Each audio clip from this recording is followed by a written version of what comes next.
Hollywood has always been a battleground for giants, but nothing compares to the war unfolding right now.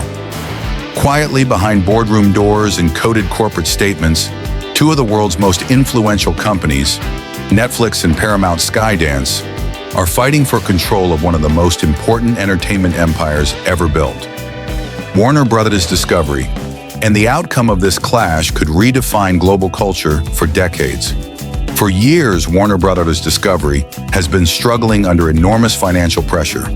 The merger between Warner Media and Discovery, once praised as a bold strategic move, became a source of internal chaos.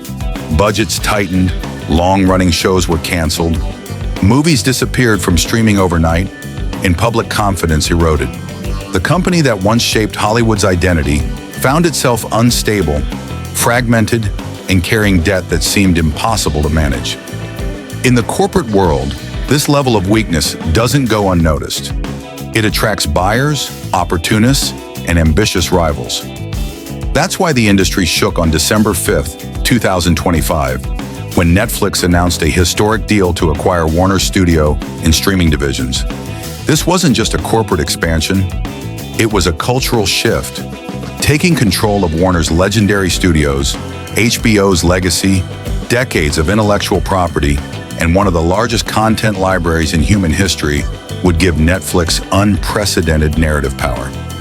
The price tag, nearly $83 billion in total valuation, reflected not just business value, but the weight of owning the stories that define generations.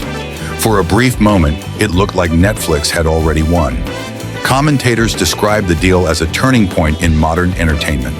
The moment when one company could finally combine the future of streaming with the past of Hollywood's golden age. But Hollywood is never predictable. Just 3 days later, Paramount Skydance launched a hostile $108.4 billion all-cash offer to buy the entire Warner Brothers Discovery empire. Not just selected divisions, everything. Linear networks, cable channels, production facilities, international assets, sports rights, and every remaining piece of Warner's infrastructure. It was a shocking bid, not only because of the amount, but because it fundamentally challenged Netflix's vision. Paramount's strategy was simple. If Netflix wanted to reshape the future, Paramount wanted to control both the past and the present. Shareholders immediately questioned Netflix's position. While Netflix promised innovation and global digital reach, Paramount offered something extremely appealing to investors: stability, liquidity, and a cleaner acquisition structure. In an environment where Warner's financial state remained fragile, a cash deal looked safer. Regulators across the US and Europe also reacted quickly. Both deals raised concerns about media consolidation, cultural influence, and competition. The idea of a single corporation controlling such a massive portion of global entertainment triggered discussions about monopolies, market balance, and the importance of preserving creative diversity. If Netflix wins, it gains a cultural empire unlike anything ever assembled. With distribution in nearly every country on Earth, Netflix could decide which stories get revived, which franchises return, and how future generations experience the world's most iconic films and series. If Paramount wins, the entertainment landscape would tilt in a different direction. The combination of Paramount, Skydance, and Warner would merge traditional Hollywood craftsmanship with modern production and distribution strategies, creating a hybrid powerhouse capable of challenging tech giants while preserving the legacy of classic studios. And yet, the possibility remains that neither company will succeed.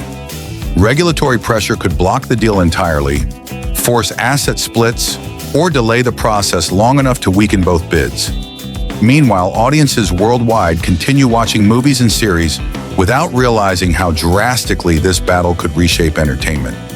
Prices, content availability, artistic freedom, release models, and the survival of smaller studios could all be affected depending on who gains control of Warner's legacy.